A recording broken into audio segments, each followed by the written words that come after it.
The NFC East goes from outhouse to penthouse, and an old rivalry sets the stage for early season bragging rights. Todd Archer from ESPN on how Dallas views Philly. The Cowboys are in no rush to bench Cooper. Cutillo has your fantasy, and Gary Myers on Jerry Jones. Right now on This Week in Pro Football. It's time for This Week in Pro Football. A deep dive into the key issues and marquee matchups in the National Football League. For the next 60 minutes, we invite you to sit back or lean in with host Pat Callahan as we preview the week's Eagles matchup, big games, breaking stories, and all news NFL. It's This Week in Pro Football, right now on JAKIB Media Sports. Hello, everybody. Pat Callahan joining you for This Week in Pro Football, week number 6 on JAKIB Sports and the National Football League. You can follow me on Twitter at TWIPF Pat. Follow the network at JAKIB Sports. We get you ready. Oh, I can't stand that phrase, but there it is. For week number 6 in the National Football League. You don't need me to get you ready. But anyway, we're going to talk some serious football here, as we do every week on This Week in Pro Football.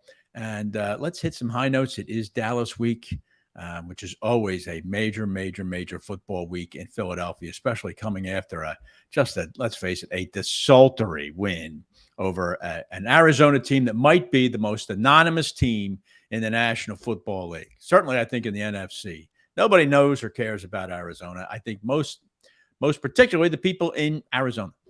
But you can see the big crowd that was out there from Philadelphia in that game. But the Eagles won the game, and that's really all that matters. That's what they say. You know, Bill Parcells, you are what your record says you are. So the Eagles must be pretty good at 5-0. But as we go through this hour, I am going to throw a couple things out, though, about the Eagles passing game. I think the Eagles passing game, I don't want to say it's not good, but it is unproven in Philadelphia. And the Eagles are just dispatching opponents, which certainly helps. Not too many teams are giving them a lot of trouble.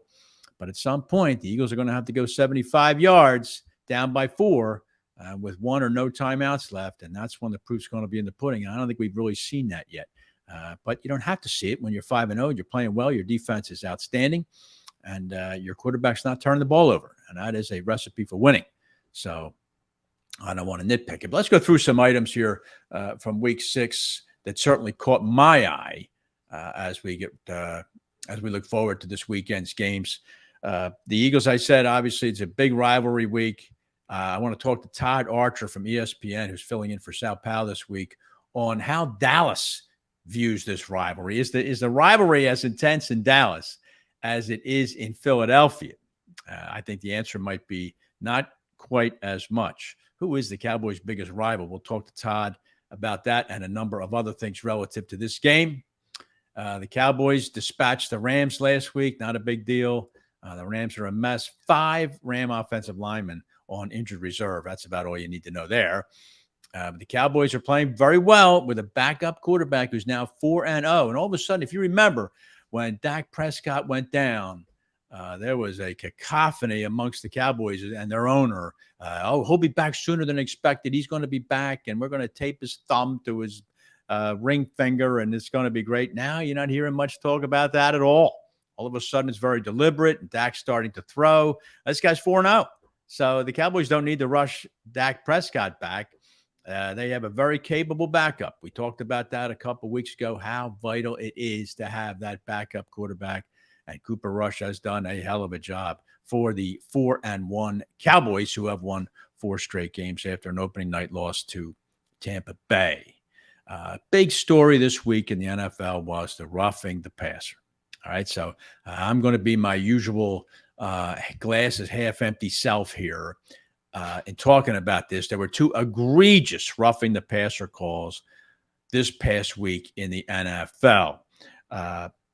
Chris Jones in the game, Kansas City. This was the Monday night game, Kansas City hosting the Raiders. Chris Jones of the Chiefs actually stripped Derek Carr of the ball. And as he's falling to the ground, he's got the ball in one hand. It's really hard to balance or to cradle Derek Carr when you got the ball in your hand.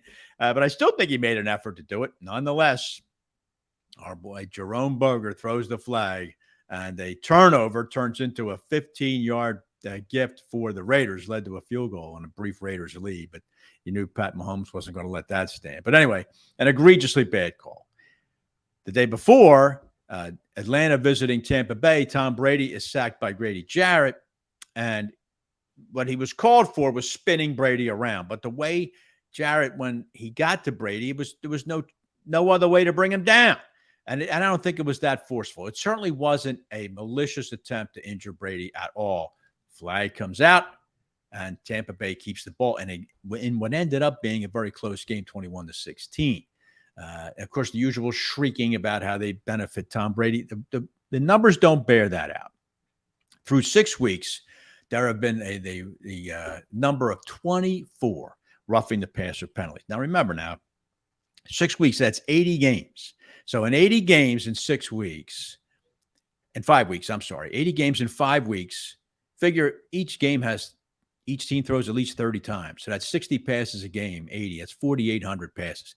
That's 24 roughing the passer penalties. That's 0.5% of every pass leads to a roughing the passer penalty. So let's calm down about it.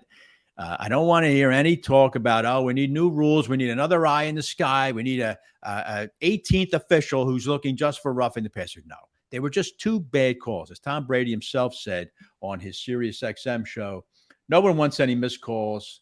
There's a lot of things I see that are probably pretty challenging to officiate. I get calls wrong. I do things wrong. So do officials. I think he's right here. Just let it go. It's not indicative of anything other than the fact the refs are drilled.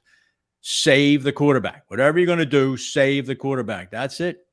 I don't have to remind you that Miami goes into this week 6 with Skylar Thompson at quarterback. New England's going with somebody named Bailey Zappi.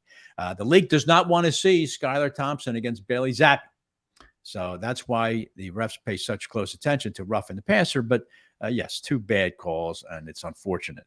Hopefully we don't see that many of them going forward. Devontae Adams is in some trouble. At the end of that Monday night game, he was very upset. He basically knocked over a cameraman or somebody, and sure enough, these assault charges are going to get filed. You know how that is.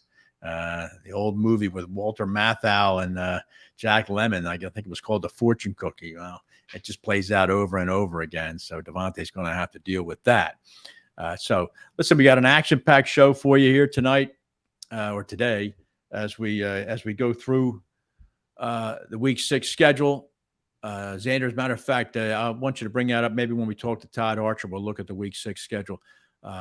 Some good games on it. Good games. Obviously, the Eagles game is a big Sunday nighter. The Bills and the Chiefs play at 4 o'clock, 4:25 in the afternoon. That's a big game. And it's interesting to note how the public perceives maybe Bills, Chiefs versus Eagles, Cowboys. The 5-0 Eagles hosting the 4-1 Cowboys. The Bills and the Chiefs are each at 4-1 playing each other. I think the public's perception is the AFC game is the better game. It's the game between two better teams. Not again to short the Eagles or the Cowboys, but if you really had to rank those games amongst the American public, I would hazard that the Bills-Chiefs game is seen as the, quote, heavier game, unquote. Interesting thought there, because let's face it, the Eagles at 5-0, they could end up being America's team. But something about that Bills-Chiefs budding rivalry and the way that AFC Championship game ended up last year, there was something going on between those two teams. That should be one hell of a game Sunday afternoon.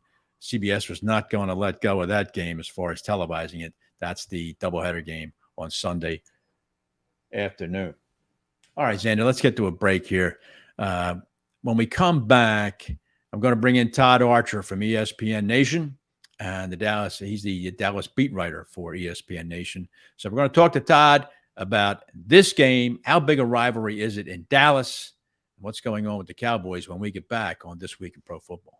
First Bank is a true community bank with offices located throughout eastern Pennsylvania and New Jersey. Being a First Bank customer comes with access to personal bankers, ones who know you and your business almost as well as you do. Joe Calabro is a regional president of First Bank and has been a leader and a lender in the southeastern Pennsylvania market for over 30 years. Call their Westchester office, 484-881-3800. First Bank is an equal opportunity lender and member FDIC. Concrete Cutting Systems Incorporated, the concrete cutting specialists in Philadelphia and Pittsburgh. These guys are celebrating their 28th anniversary as the industry leader in the field of concrete cutting and robotic demolition. Any type of concrete cutting or drilling, concrete demolition or interior excavating, call the specialists. Concrete Cutting Systems. They're the only full union concrete cutting company based in Philadelphia. Call the guys today at 215-533-0652. The website is concretecuttingsystems.net. Let's go Eagles. UGI Energy Services knows how dedicated you are to your teams, and that's how they feel about their customers. UGI Energy Services, a natural gas and electric provider servicing Philadelphia and the surrounding areas for decades. They're your local partner for energy planning and budgeting with sound purchasing advice and direct pricing. UGI Energy Services values customers and believes in building honest relationships. Let them help you save money on your energy bill and make enjoying the game that much sweeter. Get started with a free quote today at ugies.com. It was late at night. I was browsing KennedyAuto.com when there was a knock at my door. Hey, baby, what you doing? Buying a car from John Kennedy Ford. Online? I let her in on the secret. KennedyAuto.com makes car buying easy. That got her attention. Can I go for a ride? Let me get my coat. KennedyAuto.com. Enjoy your ride. Johnny Apple's restaurant and bar opened in 2001 and for over 20 years has been serving great food and good times to Bucks County residents, friends, and family. Ideally located at 184 Buck Road in Holland, Johnny Apple's offers a terrific array of steaks, seafood, and daily specials. They also host private parties and affairs of any size. For excellent food, great company, and a relaxed lunch or dinner, check out Johnny Apple's restaurant at 215-953-9900 or at johnnyapplesrestaurant.com. For the team at Cordasco Financial Network, a part of Mercer Advisors, financial planning is about more than just managing your money. They guide you in making retirement, tax, insurance, and estate planning decisions by creating a plan based entirely on your individual needs. Plus, Cordasco Financial Network professionals work one-on-one with business owners in creating and managing company 401k plans, IRAs, and defined benefit plans. They can help you maximize plan efficiency, ensure full regulatory compliance, and optimize tax obligations. Call 855-558-3500 or click the link in the description below to learn more. Let their team help you secure your future. 855-558-3500.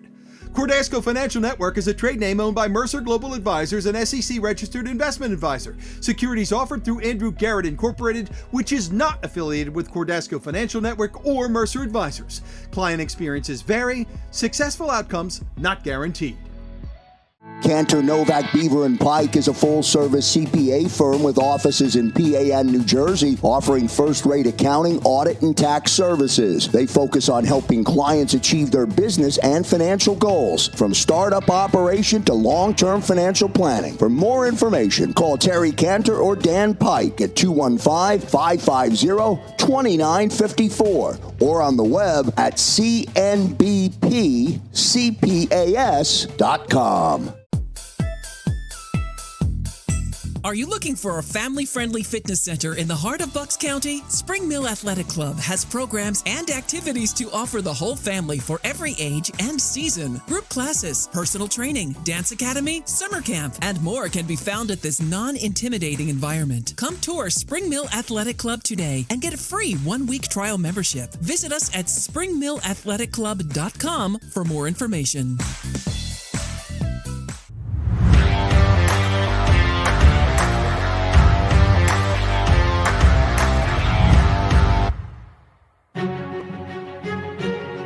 Welcome back this week in pro football, week number 6 in the National Football League. Pat Callahan joining you here on JAKIB Sports. You can follow me at TWIPF Pat on Twitter.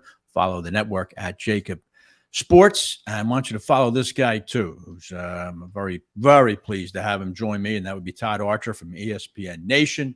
And actually been there since 2013, a frequent guest on NFL Live and ESPN Sunday Countdown. How you doing, Todd? I'm doing all right, Pat. How are you? All right. Thank you very much for joining me today. This is obviously the week in Philadelphia, Dallas week, especially when they come here. Everybody adopts that Thunderdome mentality here in Philadelphia when the Cowboys come here. So let me start off with this. you've covered the Cowboys. I think you're very familiar with that organization. How does Dallas see the Eagles rivalry? Is it their biggest rivalry, or where does it fit in the shuffle? Fan-wise, I don't think it is. I don't know if the Cowboys fans really get up more for anybody, to be honest with you. And it's a little bit like what Jason Kelce said up there today or the other day on the radio, that it's, the Cowboys are more of a pop culture phenomenon than they do have the diehards like the Eagles. And that's not there are diehard Cowboys fans, but you never hear anybody talking about when they show up at AT&T Stadium or even Texas Stadium back in the day, people throwing eggs at the bus or people flipping off the players on the bus and things like that. So I don't think Cowboys fans view the Eagles as the rival, but I don't think they view the Giants or Washington as the rival either. I think it kind of depends on who's the best of the NFC East teams at that moment. Right. And so right now it would be the Eagles, obviously. And that's what they're looking forward to most this week, to see just how for real their team is going against the last undefeated team in the NFL. So you mentioned, or you quoted Jason Kelce as talking about Dallas as a pop culture, but that's not really fair. The Cowboys have been either America's team or in the top 2 or 3 since really the early 70s. If you think about it, Todd, that's 50 years. That's not a phenomenon. That's a given. How do you think they've done it? Since 1989, obviously you win those Super Bowls in the early 90s, but Jerry has perpetuated this thing. Jerry Jones has perpetuated this with his salesmanship and ability to always be out there and always be willing to talk to people, talk to us in the media, create storylines, if you will. And, he put a $150 million purchase of the Cowboys in Texas Stadium into an $8 billion deal right now. Not a bad return. Not bad. Right. I mean, he always credits Tex Schramm and those guys for starting the Americas team. But Jerry has certainly taken it to another level, because this is a franchise. They've not been in a Super Bowl since, or won a Super Bowl since 95, not been in an NFC title game since then either. And they've had some epic, what's the correct word? Collapses, I guess. I'm going to say meltdowns. You're right. You're right. So, but they're always interesting. And whether they're 4-12 like they were in 2015, or whether they were 12-5 like they were a year ago, there's always something about this team that makes them interesting. I've had a buddy of mine refer to them, they're the Kardashians of the NFL. I don't think that's viewed as a compliment. Like I said, though, I don't know how fair that is. I understand the point, but and especially, Todd, this year, after week 1, I know I did. I wrote them off. I said, that's it. Prescott is now out indefinitely. They just don't look good. They appear to be totally inadequate at wide receiver. They're already 0-1, and now with no Prescott. And lo and behold, here they are a month later at 4-1. As I mentioned in my monologue, the Cowboys were desperate, it seemed, to get Dak Prescott back into that huddle. And he might not be out as long as we thought, and the thumb's coming along and blah, blah, blah. Now, all of a sudden, they're talking about, well, Dak's throwing. He's throwing on the sideline. We'll get to that Prescott guy in a minute. Is Dallas getting very comfortable with Cooper Rush now at quarterback? I think they are. Now, look, they want Dak back, and we can get to that later. They want Dak to be their quarterback, but I think what they found was their formula for success. And it's playing defense and running the ball and controlling the tempo and not asking Cooper Rush to be Dak Prescott or to have to make all of the plays. He's done a phenomenal job of protecting the ball. He doesn't have an interception in his 4 starts. The last time he threw a pick was in the second quarter of last Halloween of his first start against Minnesota. So, he's a guy that he doesn't look the part, but he's effective and he's efficient. And look, they're 4-1, but I think he'll tell you, and he has said it, that they're 4-1 because of their defense, because they've still only scored more than 24 points in one of his starts. So this isn't an offensive juggernaut by any stretch. They're just making sure that they keep him in good situations. They don't play with a huge deficit, really.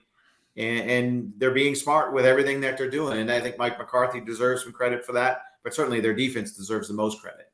I would agree, Todd, and that's exactly how they won that game last week. A couple of big plays, block punts, a 50-plus yard run a couple of big plays, but solid stifling defense. And that's how Dallas is doing it. Now, into this game, they're up against a team that is a phenomenal running team, Philadelphia. And I, Todd, am skeptical about their passing game. Tell me how you see the Eagles and how they match up against that defense.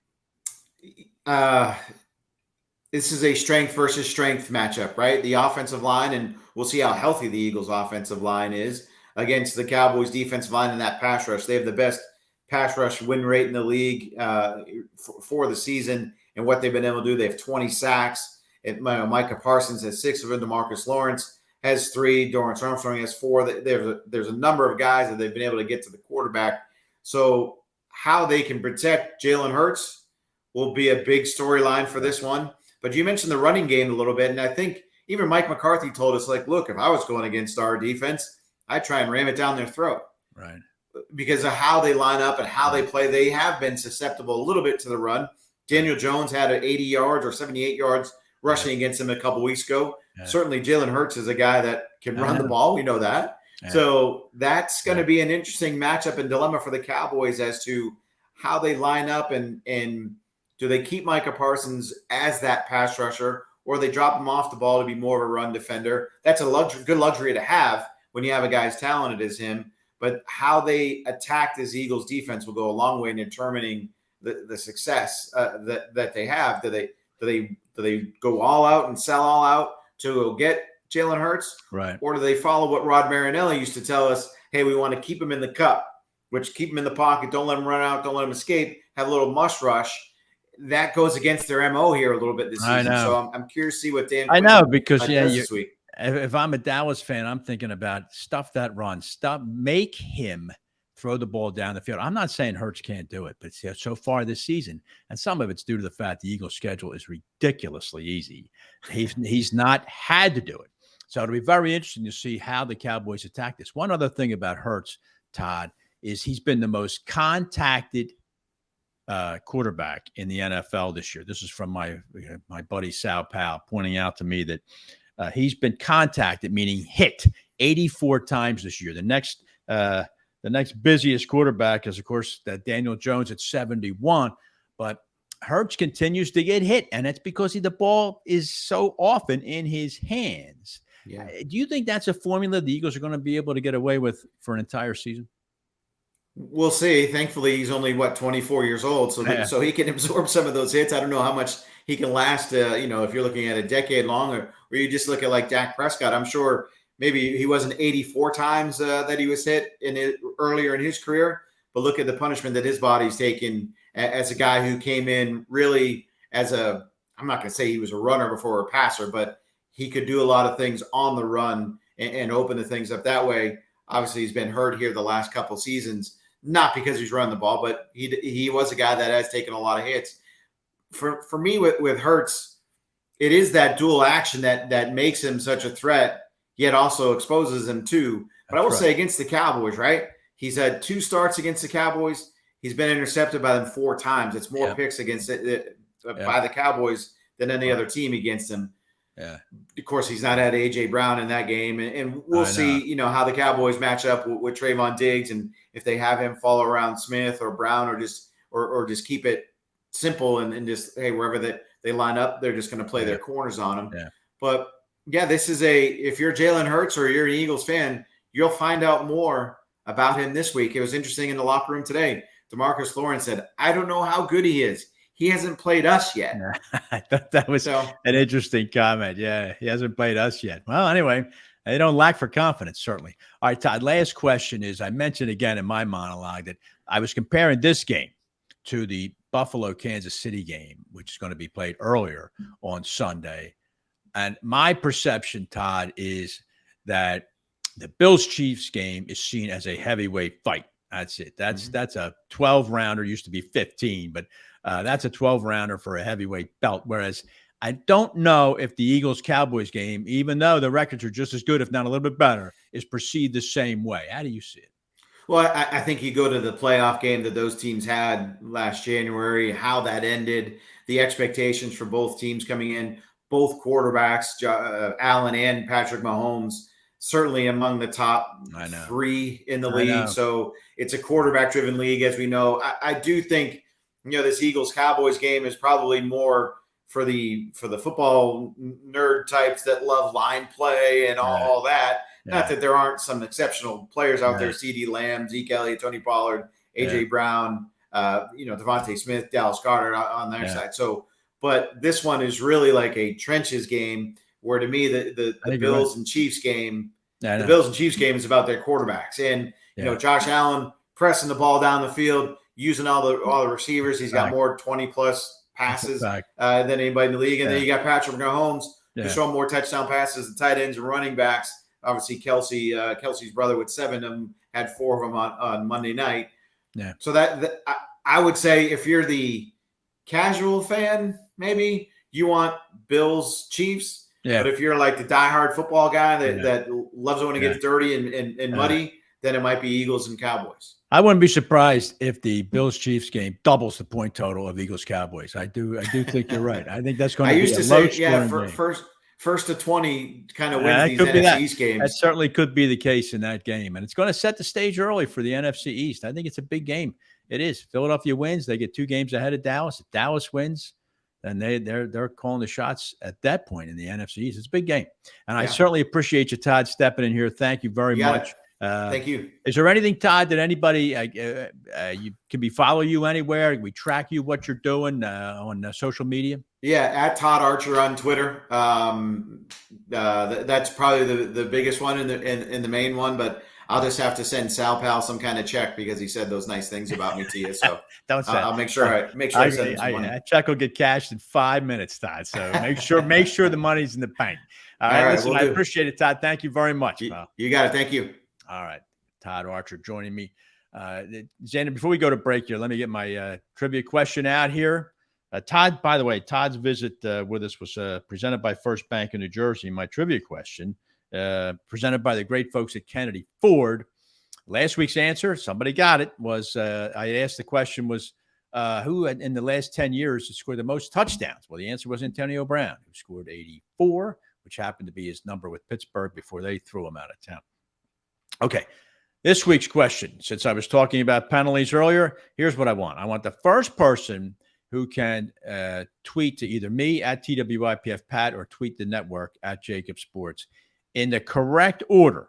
In 2021, what were the 3 most frequently called penalties in the NFL? The 3 most frequently called penalties in the NFL.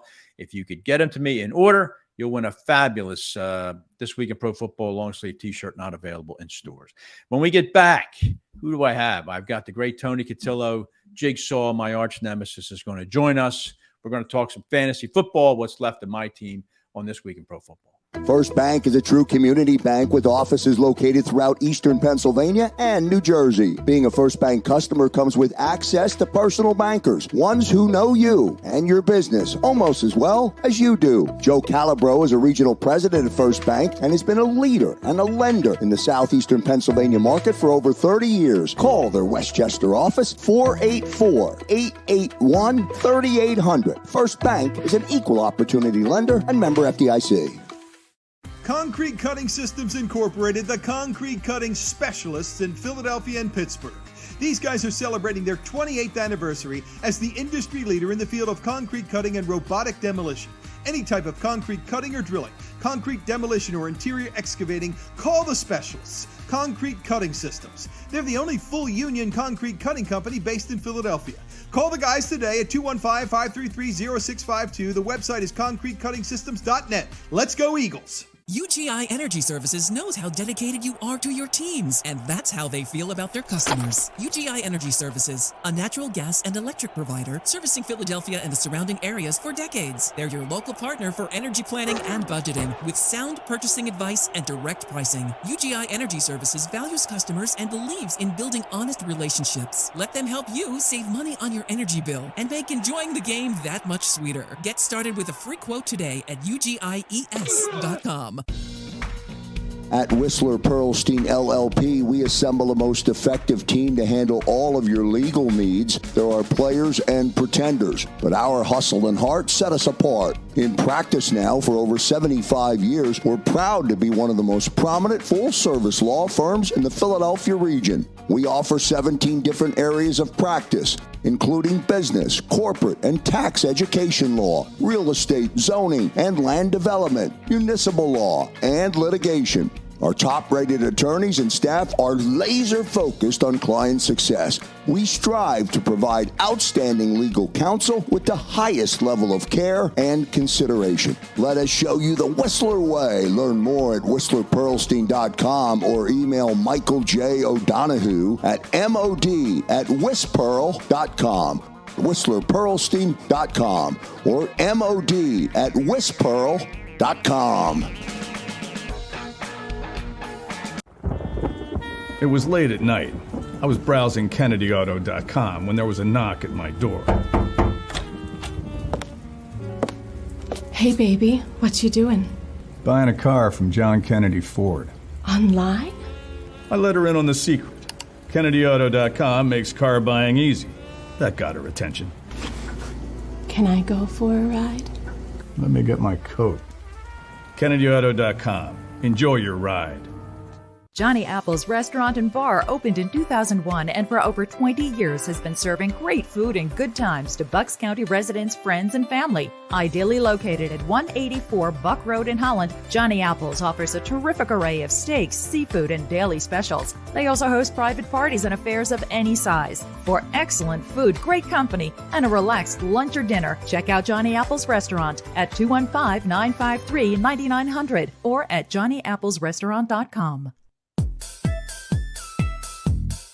Are you looking for a family-friendly fitness center in the heart of Bucks County? Spring Mill Athletic Club has programs and activities to offer the whole family for every age and season. Group classes, personal training, dance academy, summer camp, and more can be found at this non-intimidating environment. Come tour Spring Mill Athletic Club today and get a free one-week trial membership. Visit us at springmillathletic.com for more information.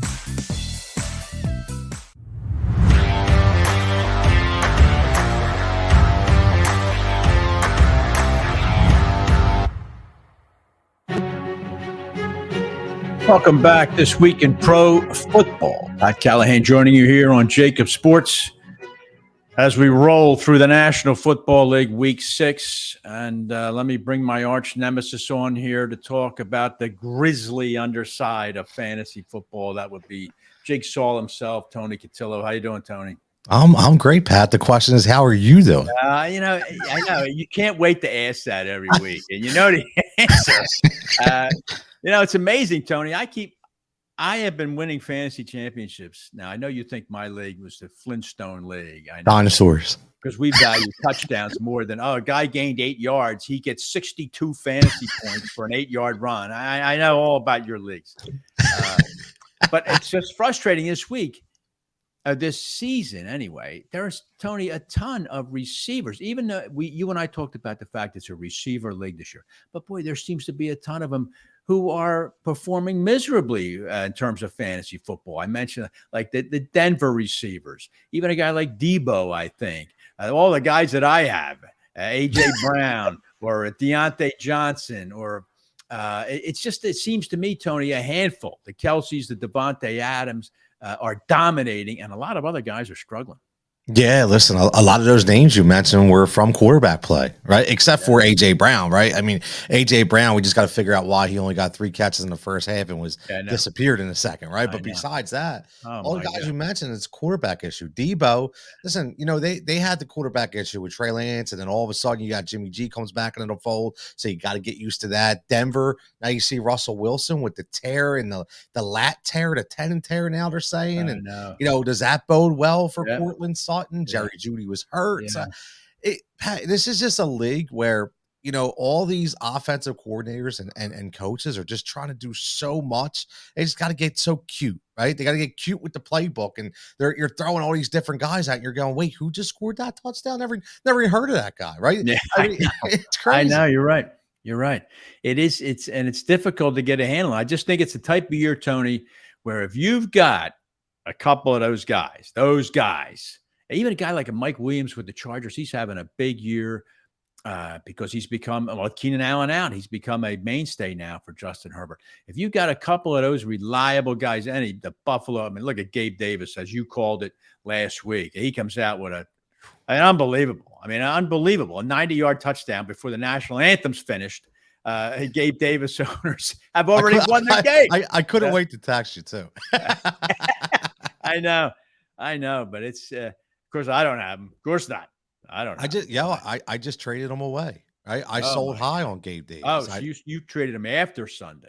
Yeah, I needed a running back. I was hurting, so I traded him for J.K. Dobbins. So, I thought maybe you trade him for that Josh Jacobs, who's going crazy this year, Tony. Crazy. All right, now come on now. You got to admit it. I know, it's nuts. Why he's just steamrolling over people. I don't know. He's found this newfound glory all of a sudden. I don't know what's going on. I don't know either. And then to top it all off, Tony, how's this for a line here? 7 catches for 25 yards and 4 touchdowns for Travis Kelce. What can you do? You're playing against a guy who's got Travis Kelce on the team. And, he only had 7 for 25. I guess I won. No, wait a minute. It's crazy. I played against the guy had Travis Kelce and he had Devontae Adams. So 2 guys that had 30-plus point games, right? What do you do? I know. What do you do? I know. It's but you know what's happening, though, Pat, is, and I always mess with you about this and call it a dinosaur league. We have a little fun with that. But, what you're seeing is, people are now starting to gravitate from season-long fantasy to daily fantasy only because you can change these players every single week. And that's what's happening. And it's not a bad idea. Really, it's not. You're right. Because with the season long, once you got them, now you're stuck. Yeah, you can tinker with the waiver wire, but very tough to change the composition of your team. Tony Cutillo is with Win Daily Sports, Sirius XM. And, of course, he is the Jigsaw. So let's get to it. And not just the daily now. Keep an eye, too, on us dinosaurs. Who do you like this week? Give me a couple one-offs that you think might salvage team. I know one of them's Allen Robinson, but besides him, give me somebody else, will you? Yeah, listen, I look at a lot of guys this week, a lot of jigsaw pieces, man. If you're hurting for a quarterback, listen, it's the first bye week. Remember that first bye week, so you're going to be hurting for a running back, especially if Damian Pierce. I love Darrell Henderson from the Rams. I know the Rams have been struggling, but what way to get back on track, to go back to the well the first 2 weeks. And I think this is a big week for him against Carolina. I love Jimmy G. It's crazy. We just talked about Jimmy G. Nobody's looking at. And, his percentage is going up. Listen, Jimmy G is a 250 for 2 this week. That's good, right? You can take that. Yeah. And then let's look at guys like Alec Pierce from Indianapolis that just becomes a target monster. Mm-hmm. And I got a couple sneaky play. I like Will Dissly for the tight end position. There's a one-off play in Seattle. You just saw what Dallas Goedert did to Arizona. Right. And now they get Arizona at home. And keep an eye on Sky Moore for Kansas City. He had a 25% uptick in offensive snaps this week, and I think they're going to start to get this rookie involved. And then as long as Chris Olave passes concussion protocol, you got to get him in there. And this is going to be, right, Pat? This is going to be the rebirth of Christian Kirk this week. So everybody relax. Christian Kirk, he'll be back on track this week. All right. So keep an eye on the sky. I said earlier in the show, Tony, I don't know. To me, the Arizona Cardinals are the most nondescript, uninteresting team in the NFL. There's just nothing. When you turn on a TV and you settle down with a cold and you get the Arizona Cardinals, you just think, oh my God. And nothing interesting is about to happen for the next 3 hours. That's the coach, man. I'm not a Kingsbury guy. It never was. No. And he just looks lost. He looks way over himself. And Kyler looks lost right along with him at $40 million a year. But hey, look, this is the year where if you drafted I'm just saying, if you drafted a few of these guys, I was worried at the start of the season. Oh my God, what's Mahomes going to look like without Tyreek Hill? Well, the answer is pretty good, right? Pretty good. And I'm a little leery on Nick Chubb because, Jacoby Brissett at quarterback, they're going to stack the box. Well, he just runs over them. 7 touchdowns already. If you've got those couple of guys, you're going to win.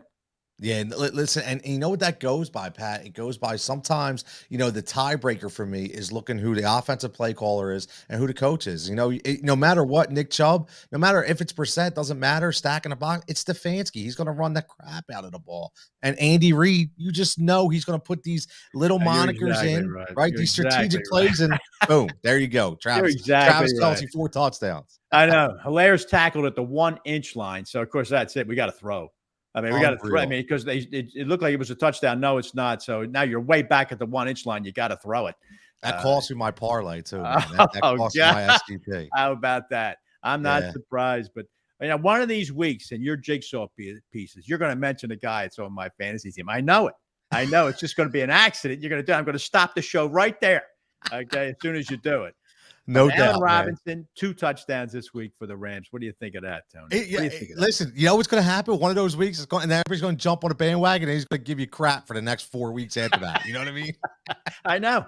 All right, where can everybody find Tony to see this weekend? Saturday morning, we got the Fantasy Firebox on Win Daily and Heat Ratio Sports, and then I'll be on Sirius as always on Saturday, probably between 7 and 8.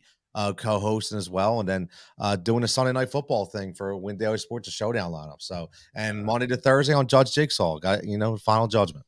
Oh, the final judgment! I'll tell you, I'm facing that. I think I'm facing it this weekend at fantasy. The final judgment. I'm getting killed here, Tony. I don't like it. But I don't want to hit that gavel for you, Pat. Yeah, thanks. I appreciate it, Pat. Well. Bring the gavel with you next week, and we'll continue to rumble through this season. I appreciate you taking the time, Tony. Absolutely, man. Thanks for having me on, bud. All right. That's the great Tony Cutillo talking fantasy football there, and we're done with that for a week, thank God. So now let's get back. When we get back, how about Ryan Kramer join us from SGPN Sports? We're going to talk some props on Eagles Cowboys and the lines in that game and in a couple other key games. That's next on This Week in Pro Football. Concrete Cutting Systems Incorporated, the concrete cutting specialists in Philadelphia and Pittsburgh. These guys are celebrating their 28th anniversary as the industry leader in the field of concrete cutting and robotic demolition. Any type of concrete cutting or drilling, concrete demolition or interior excavating, call the specialists. Concrete Cutting Systems. They're the only full union concrete cutting company based in Philadelphia.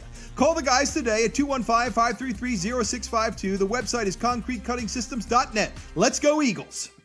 For the team at Cordasco Financial Network, a part of Mercer Advisors, financial planning is about more than just managing your money. They guide you in making retirement, tax, insurance, and estate planning decisions by creating a plan based entirely on your individual needs. Plus, Cordasco Financial Network professionals work one-on-one with business owners in creating and managing company 401k plans, IRAs, and defined benefit plans. They can help you maximize plan efficiency, ensure full regulatory compliance, and optimize tax obligations. Call 855-558-3500 or click the link in the description below to learn more. Let their team help you secure your future. 855-558-3500. Cordasco Financial Network is a trade name owned by Mercer Global Advisors, an SEC-registered investment advisor. Securities offered through Andrew Garrett Incorporated, which is not affiliated with Cordasco Financial Network or Mercer Advisors. Client experiences vary. Successful outcomes not guaranteed. UGI Energy Services knows how dedicated you are to your teams, and that's how they feel about their customers. UGI Energy Services, a natural gas and electric provider servicing Philadelphia and the surrounding areas for decades. They're your local partner for energy planning and budgeting with sound purchasing advice and direct pricing. UGI Energy Services values customers and believes in building honest relationships. Let them help you save money on your energy bill and make enjoying the game that much sweeter. Get started with a free quote today at ugies.com. It was late at night. I was browsing KennedyAuto.com when there was a knock at my door. Hey, baby, what you doing? Buying a car from John Kennedy Ford. Online? I let her in on the secret. KennedyAuto.com makes car buying easy. That got her attention. Can I go for a ride? Let me get my coat. KennedyAuto.com. Enjoy your ride. Johnny Apple's restaurant and bar opened in 2001 and for over 20 years has been serving great food and good times to Bucks County residents, friends, and family. Ideally located at 184 Buck Road in Holland, Johnny Apple's offers a terrific array of steaks, seafood, and daily specials. They also host private parties and affairs of any size. For excellent food, great company, and a relaxed lunch or dinner, check out Johnny Apple's restaurant at 215-953-9900 or at johnnyapplesrestaurant.com. Are you looking for a family-friendly fitness center in the heart of Bucks County? Spring Mill Athletic Club has programs and activities to offer the whole family for every age and season. Group classes, personal training, dance academy, summer camp, and more can be found at this non-intimidating environment. Come tour Spring Mill Athletic Club today and get a free 1-week trial membership. Visit us at springmillathletic.com for more information.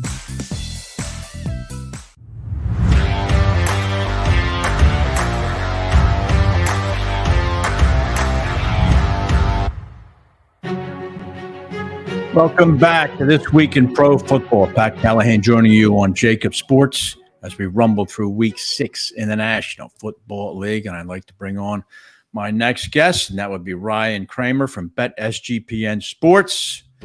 Ryan, how you doing? I'm doing great. You know, as the cliche states, I can't believe it's already Week 6. I know, and it is true. That is true. I mean, we're a third of the way through this thing already. It seems like the bunting was just out for week number 1. So anyway, I appreciate you filling in here.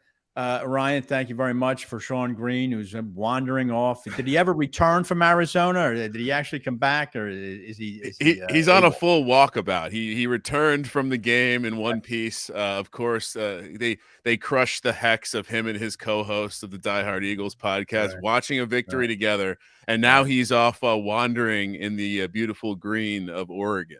All right. Well, I know you've got everybody in the green here in terms of trying to win some numbers, but let me start over one thing I noticed on your website, which is a terrific website, the Sports Gambling Podcast. I want everybody to check it out. You mentioned something on your homepage about the referee report. Why don't you talk about that and how much you think the officiating crew might influence how a game plays out? Well, it's the ultimate, right? As a fan, what do you do when you're watching the game? You complain about the calls. And so what we've done is we've actually taken I guess what you would call an analytical approach to refereeing. Do these refs have home biases? Do they have road biases? Do they tend to blow more calls or less calls? And of course, you know, you might not be able to definitively know, like, hey, this is going to help the home team or the road team, but you can definitely see which refs are going to lead to maybe more pass interferences, more holding, more points. And so for a total look, you certainly have some opportunities there. I mean, specifically some of the trends we've been following, Jerome Booger, who's on the Jags Colts game. I talked about him earlier. Yeah. I mean, he's just a road team ref at this point, which seems inexplicable, but we've been doing this for a couple years now. And there are definitely there's some money to be made because the trends hold true over seasons. How about that? Well, that's interesting. Please, everybody, check that out on the Sports Gambling Podcast website there. Very interesting look right there. Ryan, it's Eagles week. It's Cowboys week here in Philadelphia. It's funny because the Phillies are in the playoffs and they're in the middle now, 1-1 against Atlanta. And I got to tell you, I think it takes a back seat to the fact the Cowboys are coming into Philadelphia here in week 6. But do you have anything you see as interesting in terms of any prop bets relative to this game that might interest some Philadelphia fans? Well, I'll tell you, as a Giants fan myself, the 1 week a year or 2 weeks a year that Sean and I really get along is the week when one of us is playing the Cowboys, because that's when we can agree. And what I see here is I see a Philadelphia Eagles pass defense that just has been playing lights out.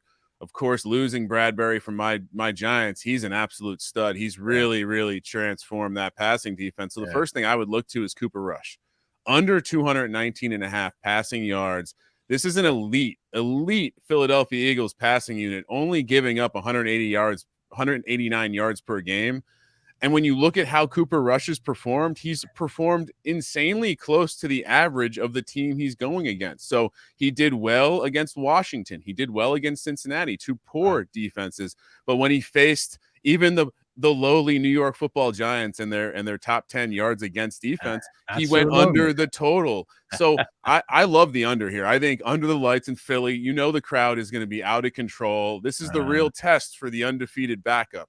And so I'm going to take his under in the passing yards. Yeah, I think at the tailgating, I think has already started, Ryan. It's, for that game. So usually it starts about 80 hours in advance. I think for Dallas, and most people take a week's vacation, start on Monday. So yes, and then that being a late game, I would not want to be down Lincoln Financial Field at 11:30 if Dallas manages to win that game. Oh, no. It'll be amazing to see how many people are in Cowboy jerseys too. I don't know. It's always a phenomenal thing. But God bless your Giants, 4-1. I think it's great. I think it's great. The NFC East. I think the league is better when the NFC East is very viable, and I think it's great that the Giants have somehow managed to go 4-1. It's coaching. It's been a lot of years since the Giants have had a coach that wasn't objectively easy to make fun of. And so to see them having a coach who's making the adjustments, I mean, they're outscoring opponents 70-39 in the second half. And it's just beautiful to see. But yeah, I mean, I would be shocked. I mean, Cowboys fans showing up in Philly, that's a daring sight. I know it is. I know it's tough enough for Giants fans. And when Philly fans go to New York and New York fans come here. I have one other prop, Ryan, that caught your eye for. I do. And you talked about, wanting to make sure we deal with those pesky Cowboys fans. Well, Jalen Hurts hasn't dealt with the Cowboys yet in his career. I really like with these newfangled mobile quarterbacks. I love the little extra juice you get in that gotta have it game. And so when I look at Jalen Hurts, he's been bottled up a couple times this year on the ground, but he's still averaging almost 14 carries a game. It's almost impossible for him to not get to his rushing total of 48.5 yards here. So I'm going to take the over. Yeah.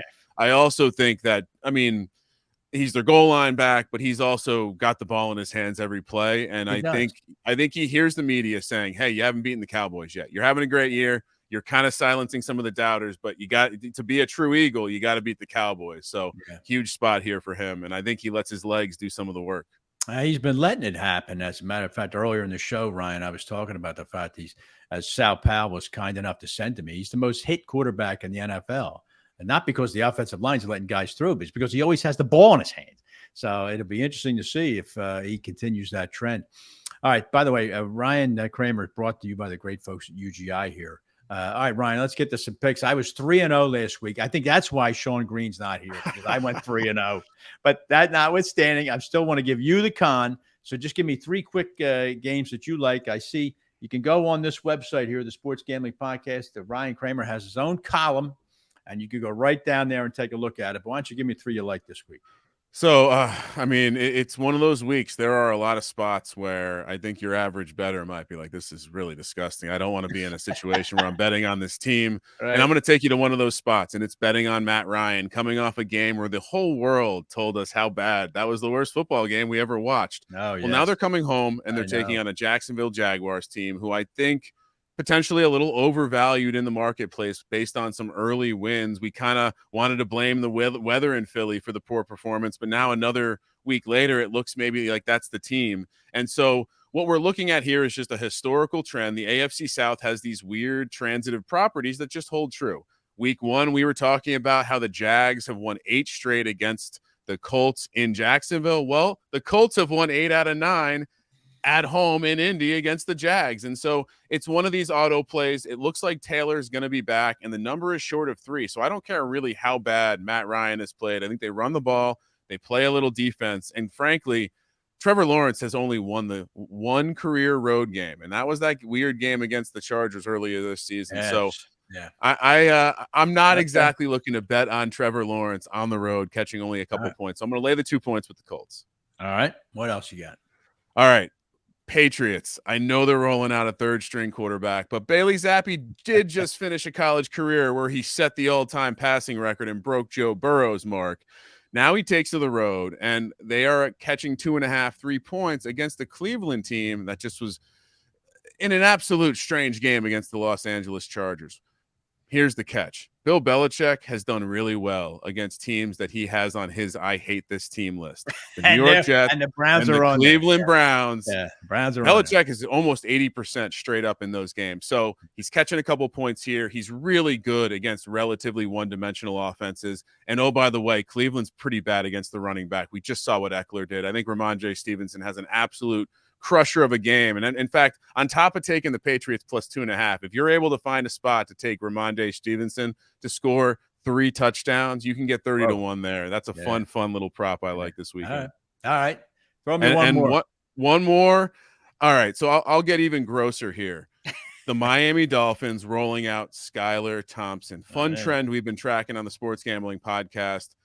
When a team underperforms the spread by 21 points and they are catching points at home the next week, it's a nearly 70% trend over a couple decades of data. There you go. Now we have that situation across a couple teams this week. Pittsburgh is one of them. Miami is the other. Minnesota is 4-1, and everyone is pointing the finger and laughing at the Giants for being the worst 4-1 team of all time. Well, they're ranked 18th in DVOA. The Minnesota Vikings are ranked 20th. So the Minnesota Vikings are actually the worst 4-1 team of all time, and they're laying 3.5 points here. Mike McDaniel's a crazy little coach down there, and I think he's going to come out with a game plan where you're going to see a lot of Raheem Mostert, a lot of Chase Edmonds. You're going to see Tyreek Hill running the ball. Look, when Tyreek Hill takes the ping pong table out of the locker room because he says the team's got to focus, I like the chances they bounce back here. And I like Miami to win on the money line here, plus 150 against the Minnesota Vikings. All right. Excellent work there, Ryan. I am going to grab your New York Giants plus 5.5. I think the Ravens are just a self-destructive team. I like the Giants. I think the Giants play everybody tough. I think they'll keep this a close game. I like the Niners minus 5.5 at Atlanta. I just think San Francisco, like Buffalo, is a team that wants to destroy you. And you mentioned about it was Tony who mentioned about Jimmy G. I think he's perfect for that 49er offense. They don't ask a lot of them. And then this one is a shaky one. I know the Chargers are probably the worst home favorite in NFL history, but Denver is just, I don't know, Ryan. They could turn it around. They certainly could, but I don't like what I'm hearing about Russell Wilson. I think Justin Herbert's a real deal. I'm going to grab the Chargers. And the last thing I want to ask you is, and you can tell me, is whenever you're short of money, do you say, you know what, I'm going to go out and get a few pops and tell everybody I'm Ben Roethlisberger? Do you get away with that? I mean, it's so funny. Yeah. No, it 100%. In person, it's happened too. Like I'm not the tallest guy, but I've definitely gotten the, hey, you actually do look like Big Ben. Yeah. So you should play that up. Just play, I'm Big Ben. Whatever. Appreciate that. And one fun nugget for your Niners pick. The San Francisco 49ers under Kyle Shanahan are 4-0 against the spread, 4-0 straight up, coming off games where they stay on the East Coast in West Virginia like they did this week ahead of the Falcons game. There you go. I think the 49ers, Ryan, are the real deal in the NFC West. I think they're going to win that division. They're going to be a tough out come January for San Francisco. But listen, Ryan, I appreciate you stepping in here. Tell me where, besides the website, the Sports Gambling Podcast, anything you're working on, how can people follow you anywhere on social media? Yeah, just anywhere on social media at Kramer Centric, and anywhere you listen to podcasts, just type in Sports Gambling Podcast. All right, Ryan, thanks a lot for stepping in here. You did an excellent job, great information, and I look forward, hopefully, to beating you in the pick segment. But thanks for the props too. We'll talk to you soon. Best of luck this weekend. All right, thank you very much, Ryan. Ryan Kramer from SGPN Sports. All right. You had a chance to digest all that. Let's circle back now to Dallas and Philadelphia. We're going to bring on the great Gary Myers to talk about many years he spent covering the Dallas Cowboys and some nuggets about their owner, Jerry Jones. We'll be right back on This Week in Pro Football. UGI Energy Services knows how dedicated you are to your teams, and that's how they feel about their customers. UGI Energy Services, a natural gas and electric provider servicing Philadelphia and the surrounding areas for decades. They're your local partner for energy planning and budgeting with sound purchasing advice and direct pricing. UGI Energy Services values customers and believes in building honest relationships. Let them help you save money on your energy bill and make enjoying the game that much sweeter. Chapter. Get started with a free quote today at ugies.com. Cantor Novak Beaver and Pike is a full-service CPA firm with offices in PA and New Jersey, offering first-rate accounting, audit, and tax services. They focus on helping clients achieve their business and financial goals, from startup operation to long-term financial planning. For more information, call Terry Cantor or Dan Pike at 215-550-2954 or on the web at cnbpcpas.com. It was late at night. I was browsing kennedyauto.com when there was a knock at my door. Hey, baby, what you doing? Buying a car from John Kennedy Ford. Online? I let her in on the secret. KennedyAuto.com makes car buying easy. That got her attention. Can I go for a ride? Let me get my coat. KennedyAuto.com. Enjoy your ride. I want to be a game changer in construction. I want to be able to provide diversity in the workforce, and it starts at the top. I started Rodriguez Construction Group in 2013 with 2 employees, and we're 85 strong today. M&T has been a great partner since day one, providing us the access, the opportunity, the funding to be able to continue our growth. We can change the community in a positive way, one person at a time, one job at a time, and one family at a time. I think M&T Bank is very committed to the community, just like us.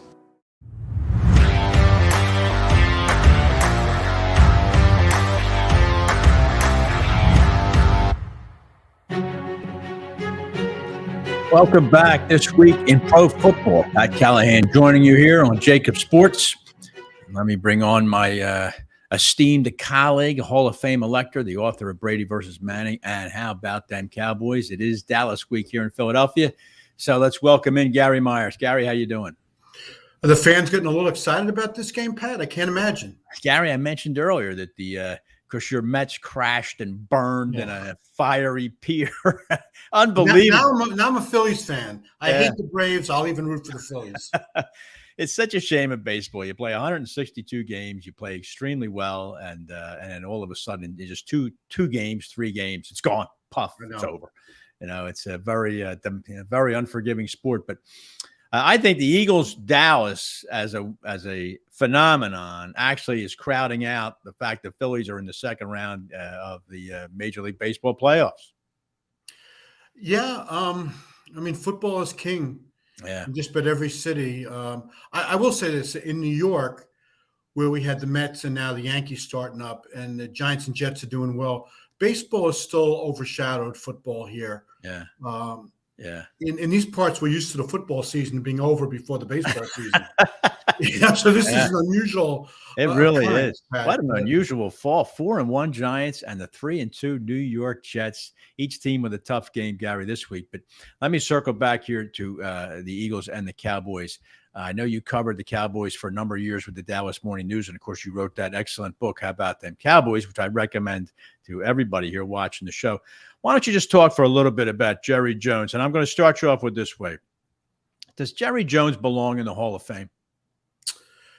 You know what? We had a good debate about that in the meeting room a few years ago. And if you look at it, see, his impact is he found a way, a very creative way to help make rich guys even richer. That's right. And really changed the way the NFL did business. If that's Hall of Fame worthy, then there's been nobody better than Jerry at figuring out new revenue streams to put a lot of money in these guys' pockets. You know, he's been influential on the competition committee, the TV committee, but, you know, truthfully, how he got in the Hall of Fame before Robert Kraft kind of baffles me a little bit, considering, you know, what Kraft has done with a franchise that was on the verge of moving to St. Louis when he bought them, and they were a laughing stock, and turned them into a model franchise and a dynasty during the Brady and Belichick years. So the fact that I know we'll probably get to this a little bit later, but the fact that the Cowboys haven't been in a Super Bowl or an NFC Championship game since 1995, and Jerry is still so powerful. Yeah. And every word that he utters, you know, people are on the edge of the seats. I know. It's really pretty amazing. It is amazing. I guess to answer your question of whether he's a Hall of Famer, the way things were described to us about how to judge an owner, and it should go beyond just how many championships they've won, then I guess Jerry would qualify. I would question whether Ed DeBartolo did enough beyond turning the 49ers into winners, whether he did enough for the league itself and for the football in general to be a Hall of Famer. It's really tough when you're judging an owner. I think so too. And maybe there should be a separate wing, Gary. I don't know, but I'm skeptical of how Jerry Jones or why he got in there. But do you have the years you covered the Cowboys? Is there an anecdote or a short story you could tell which maybe offers some insight into Jerry Jones as the owner or general manager of the Cowboys? How much time we got?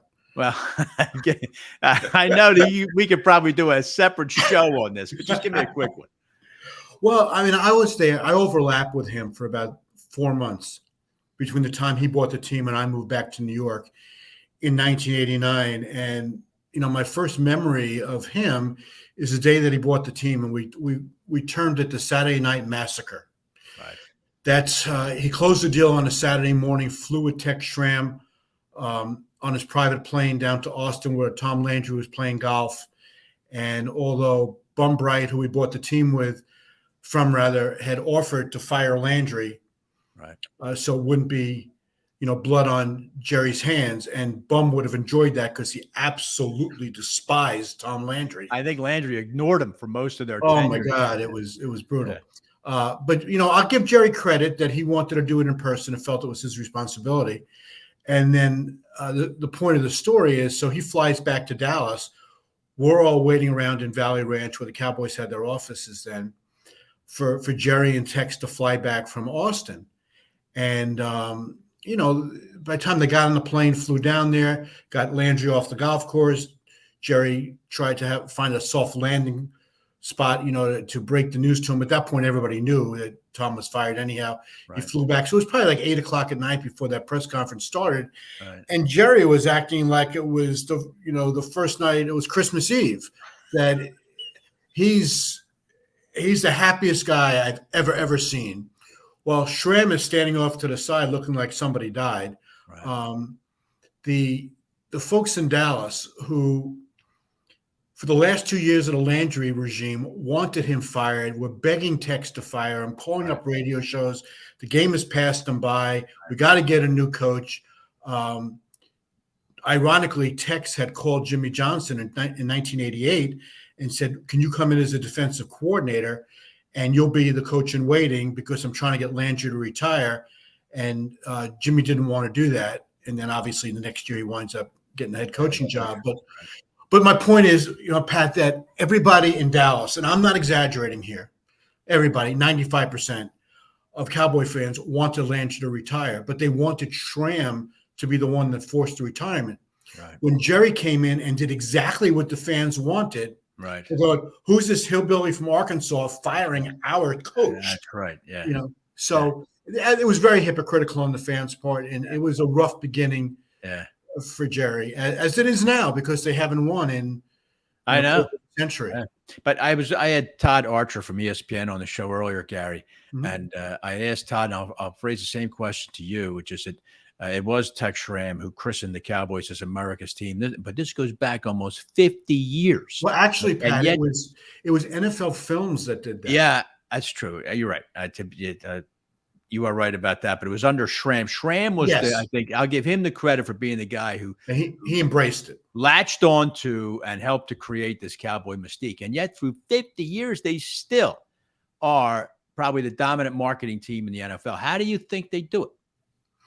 Well, there are an awful lot of Cowboy fans here in New York, and I think the reason for that is from 1964 to 1980, the Giants didn't make the playoffs.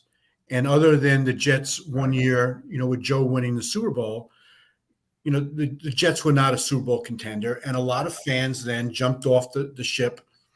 And, the Cowboys were this trendy, cool uniforms, hole in the top of the stadium, always in championship games and Super Bowls. And a lot of people became Cowboy fans. And I think that was something that happened all around the country. Right. And they were always on late game on Sundays. Schramm wanted the Thanksgiving game for the exposure when nobody else wanted it. Yeah. And he said, give it to me. Yeah. And so the Cowboys were like this very glamorous team that has persisted despite the fact that I don't know how many teams it is now. I'd have to count this up. Since the Cowboys were last in a championship game, and I'm even talking a conference championship game in 1995, how many of the 32 teams, other 31 teams, have been in a conference championship game since the Cowboys last appeared in one? Yeah. And it's a tremendous number. It is. I'm sure you're right, and it's a testament to the Cowboys' ability to market themselves and to stay so significant in the NFL landscape. All right, Gary, the game itself, maybe we should spend a minute talking about that. Yeah. I think it's going to be a very low-scoring game. I was comparing it to the other marquee game of Sunday, which is Buffalo at Kansas City. I think that latter game is going to have twice the points of this Eagle-Cowboy game. How do you see it in terms of the strength of the Eagles' running game against the strength of the Cowboys, which is their defense? Yeah, I think what's changed for the Cowboys offensively with Cooper Rush playing instead of Dak Prescott is they've relied more on the running game with Zeke and with Pollard, and they can still run it. Their offensive line isn't what it used to be, but it's good enough, and Zach Martin is still probably the best guard in the league. But defensively, now I saw the Cowboys in person a few weeks ago in the Monday night game against the Giants, and they get a lot of pressure on the quarterback. The Eagles' offensive line, no doubt, is better than the Giants, but DeMarcus Lawrence just ate up Evan Neal, the Giants, rookie first-round draft pick, and Micah Parsons is, probably I guess we can say he's the best defensive player in the league, as long as you don't make Lawrence Taylor comparisons. Promise me you're not going to do that. No, I'm not going to do that. Okay. It happens far too often, but Parsons is playing extremely well. But let's face it, if Parsons was on the Arizona Cardinals, you would not hear half of the talk about Micah Parsons that you do now. Yeah, and it appears, I think that I haven't checked the latest thing, but I guess Cooper Rush probably took the first team snaps in practice. Apparently he's going to play. Yeah. So they found a formula that works with him. Yeah. And they'll stick to it. And it's going to be really interesting to me when Dak comes back, and he will be the starter as soon as he's healthy because he's making $40 million a year. That's right. And that's not going to be sitting on the bench. But Gary, I think sooner or later Cooper Rush is going to show up here, and I think he'll show up Sunday. I think the Eagles are going to beat the Cowboys, but I think it's going to be a low-scoring game. But I think the Eagles will defeat Dallas, and I think probably the exact opposite circumstance will happen when they meet again in December. Now, I'm starting to buy into the Eagles a little bit. It's taking me a while. It is taking you a while because you keep. Yeah, I know you got that Daniel Jones thing going, but no. It's just my whole thing about the Eagles, Pat, is how good is Jalen Hurts, and can he throw it to win it? And he's been great so far. No, but Gary, you're right about that. I advanced the same notion, which is that Hurts is playing terrific, but I'm such a skeptic that I want to see. I don't want to see it, but it's got to happen where the Eagles are down 4 with 1:20 to go on their own 20-yard line, and then we'll see if Jalen Hurts is that well-rounded a quarterback. Just a quick word, Gary, about the other game, Bills and Chiefs. This has become all of a sudden the biggest rivalry in the AFC for two teams that don't really play against each other that often. This is the marquee game, really, in the AFC, two heavyweight teams. What are your thoughts here? Well, 2 points I want to make about this. One, if the Bills have the lead with 13 seconds to go, up 3, I guarantee you that Sean McDermott says squib the kick. Kick it on, that's a fair one. The end zone, Yep. okay? Yep. The second thing is, and this is not like to plug my Brady Manning book, but after that book came out, the question I would get from people is, what's the next Brady Manning rivalry? And I said, well, I don't see one right now. Now, this was back in 2015. Right. It takes the quarterbacks of two really good teams, right, who play each other a significant amount of time. So it's not going to be a quarterback from the NFC and a quarterback from the NFC, right? Because they're not going to play each other enough. Right. So it's got to be quarterbacks from the same conference. I know you just said that the Bills and the Chiefs don't play each other very often, which is true, except in the playoffs now they've met over the last 2 years, and now they're meeting again in the regular season. Right. And Pat, if they each continue to finish first in their division, they'll play every year. Right. So this is the one, and maybe you can throw Lamar Jackson in there somehow if they can get the Ravens are back to the top of the division. But the one I see being a great rivalry now, quarterback rivalry, is Josh Allen and Patrick Mahomes, two young guys who have teams that look like they'll win their divisions for the next few years, have a good chance to meet again in the playoffs this year, and great game on Sunday. Yeah, it is going to be a great game, but I think it's going to be a high scoring game. And boy, Patty Mahomes has really answered the bell. Boy, nobody's passing him as far as being an elite quarterback in this league. He's playing terrific for the Chiefs. That'll be a great game. And I look forward to talking to you about both of these games next week, Gary, when we reconvene here. I want to talk more about, too, those New York, the Giants. God bless the Giants. The Giants can go in there. This week, the Giants are against the Ravens. That's a big game for the Giants. If they can come, and that's a winnable game. I think it's a winnable game. The Giants can get themselves to 5-1. People might have to start taking them a little serious. Yeah, I just want to make one point about that game that I find really fascinating is that Wink Martindale, defensive coordinator for the Giants, was the defensive coordinator for the Ravens in the 4 years that Lamar, the previous 4 years that Lamar has been with Baltimore. And you have to figure that if anybody has a scheme, now I'm not saying going to be able to execute the scheme, but if there's any defensive coach that has a scheme that he believes can really stop Lamar from being the weapon, especially on the ground, that you figure it's Wink. Now, whether he's got the players to do it, that's another story. All right, Gary. Well, I appreciate all the insight and the observations about the Cowboys. Look forward to talking to you next week. All right. Okay, Pat. Thanks. All right. Great. Gary Myers joining me to wrap up week number 6 of This Week in Pro Football here on JAKIB Sports. We hope you enjoyed the show. Give me a follow at TWIPF Pat. Take a shot at my trivia question there, which is to name me in order the 3 most frequently called penalties in 2021. Send that to me at TWIPF Pat or at JAKIB Sports. We'll send you a This Week in Pro Football t-shirt. Thanks for joining me. Look forward to talking to you next week on This Week in Pro Football.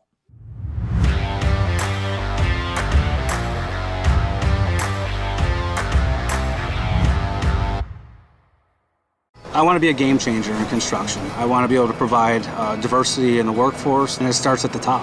I started Rodriguez Construction Group in 2013 with 2 employees, and we're 85 strong today. M&T has been a great partner since day one, providing us the access, the opportunity, the funding to be able to continue our growth. We can change the community in a positive way, one person at a time, one job at a time, and one family at a time. I think M&T Bank is very committed to the community, just like us. Concrete Cutting Systems Incorporated, the concrete cutting specialists in Philadelphia and Pittsburgh. These guys are celebrating their 28th anniversary as the industry leader in the field of concrete cutting and robotic demolition.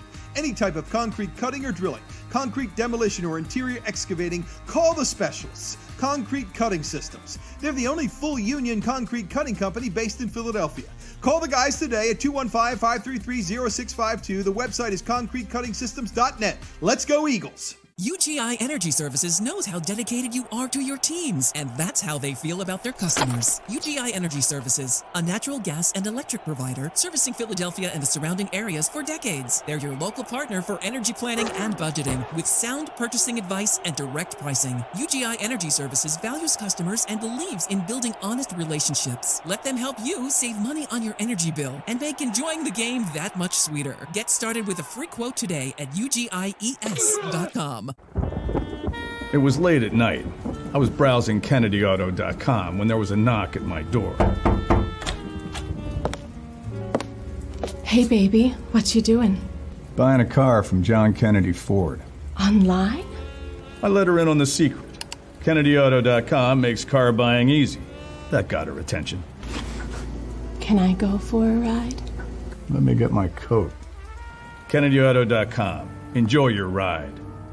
Johnny Apple's Restaurant and Bar opened in 2001 and for over 20 years has been serving great food and good times to Bucks County residents, friends, and family. Ideally located at 184 Buck Road in Holland, Johnny Apple's offers a terrific array of steaks, seafood, and daily specials. They also host private parties and affairs of any size. For excellent food, great company, and a relaxed lunch or dinner, check out Johnny Apple's Restaurant at 215-953-9900 or at johnnyapplesrestaurant.com. Are you looking for a family-friendly fitness center in the heart of Bucks County? Spring Mill Athletic Club has programs and activities to offer the whole family for every age and season. Group classes, personal training, dance academy, summer camp, and more can be found at this non-intimidating environment. Come tour Spring Mill Athletic Club today and get a free 1-week trial membership. Visit us at springmillathletic.club.com for more information.